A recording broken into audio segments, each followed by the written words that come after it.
Things about the iPad Air is it supports the 2nd generation Apple Pencil, which is amazing. So even with the tablet off, if I touch this, it'll open up notes and then I can start writing stuff. And you know, this one is the text to speech, so if I say hi, it's going to show up there. You know, you do have other options as well, so you could just get this and write whatever you want. And it works really, really well. It's literally just like using a pencil or a pen on paper. It works very, very well. There are other apps as well. So this is something I would need to open. So if I opened up GoodNotes, you know, if you're in class, you want to write stuff down, and then you go to the next page, write stuff down. If you double tap this part, it goes to the eraser, you could erase stuff. And if you're an artist, which I'm not, but if you're an artist, you could essentially do cool stuff like this as well. Well, this is me I was just messing around. But essentially you could go to screen size, make up a new one. You could pick your finger, you could pick your colors, and then just start doing stuff. You could pick your patterns, whatever patterns you want.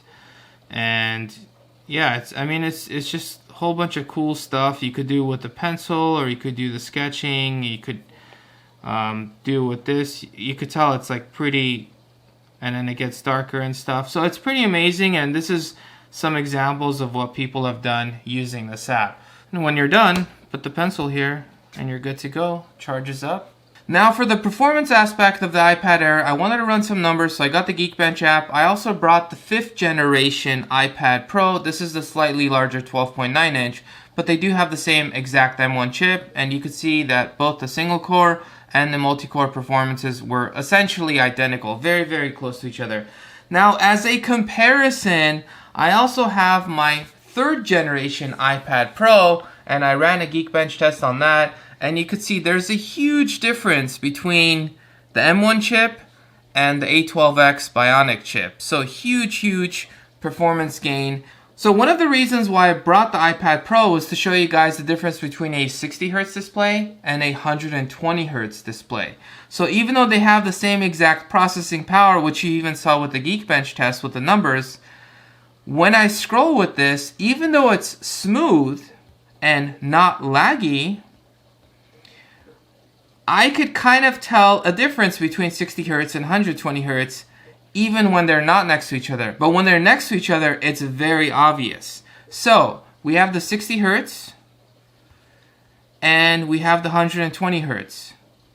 And you could tell a difference. It's just buttery smooth on this, especially this part where these apps pop up.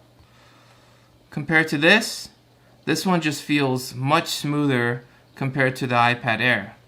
And the crazy thing is, well, one of the reasons why I brought the older iPad Pro was to show you guys that even though processing power, this iPad Air will essentially destroy this 3rd generation iPad Pro, which is already 2 generations old. If we look at this, because this has the 120 Hz display, it still feels smoother than the iPad Air, even though the iPad Air has a faster processor. That's really the main thing in my mind that you're missing out from the iPad Pro. The iPad Air doesn't include Face ID, it includes Touch ID. So Face ID works amazingly well. Essentially, once it sees your face, even in a dark room, it unlocks, which is fantastic. However, Touch ID also works very, very well. So essentially, you just click it once, hold your finger there for less than a second, it unlocks. So again, click it, let go, and you're done. So very, very quick. If you were to hold it for too long, Siri would activate. So that would be the only issue I would see if you were to hold it for too long.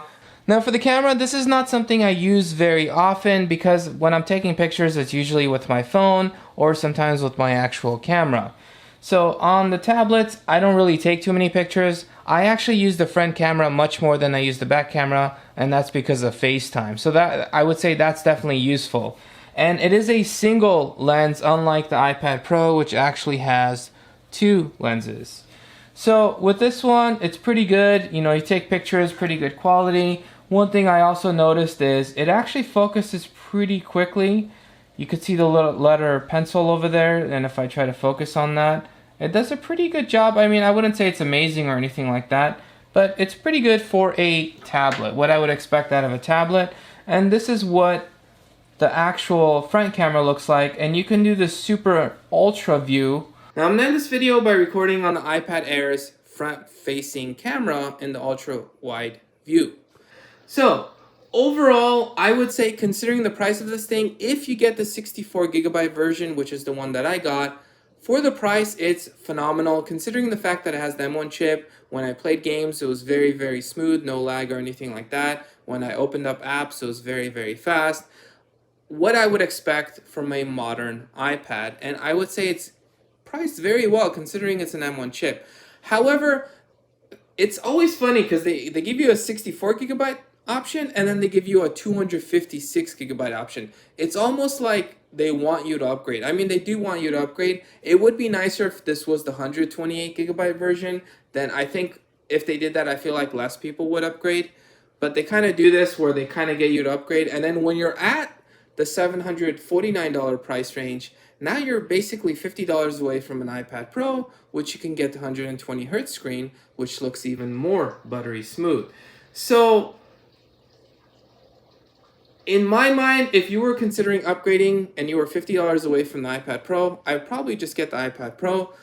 But I don't think it's worth a $200 difference because this thing can essentially do just about everything the iPad Pro can do at a much lower cost, including using the Apple Pencil 2nd generation. If you guys enjoyed this video, smash that subscribe button, and I'll catch you guys in the next one.